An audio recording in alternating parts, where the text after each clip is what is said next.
वास्तुशास्त्रानुसार घरात सकारात्मक ऊर्जा टिकून ठेवण्यासाठी आणि वास्तुदोष टाळण्यासाठी घराची रचना, दिशा आणि वास्तूंची निवड योग्य असणे आवश्यक आहे. वास्तुशास्त्रानुसार घराचा मुख्य दरवाजा पूर्व किंवा उत्तर दिशेला असणे शुभ मानले जाते. स्वयंपाकघर आग्नेय दिशेला म्हणजेच दक्षिण पूर्व असावे, तर पूजाघर ईशान्य दिशेला म्हणजेच उत्तर पूर्व ठेवणे शुभ आहे. घरातील इतर खोल्या आणि वस्तू देखील योग्य दिशेला ठेवल्यास घरात सकारात्मकता वाढते. घराची दिशा आणि रचना. मुख्य दरवाजा. घराचा मुख्य दरवाजा पूर्व किंवा उत्तर दिशेला असावा. स्वयंपाकघर आग्नेय कोपऱ्याला असावे. पूजाघर ईशान्य दिशेला असावे.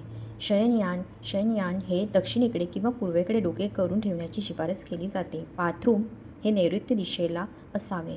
जिना हे पश्चिम किंवा नैऋत्य दिशेला असावा. घरातील वस्तू. ईशान्य दिशा उत्तर पूर्व स्वच्छ ठेवावी. तुटलेल्या किंवा निरुपयोगी वस्तू घरात ठेवू नये. सकारात्मक ऊर्जा देणाऱ्या वस्तू जसे की देवघरातील मूर्ती, रंगीत कपडे किंवा सकारात्मक चित्रे इत्यादी घरात ठेवाव्यात.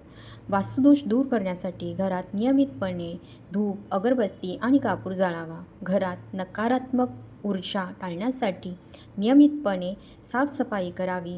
सकारात्मक वातावरण निर्माण करण्यासाठी सकारात्मक विचार आणि सकारात्मकता ठेवावी. टीप: वास्तुशास्त्रानुसार घराची दिशा आणि रचना योग्य असणे आवश्यक आहे, परंतु हे केवळ एक मार्गदर्शक आहे.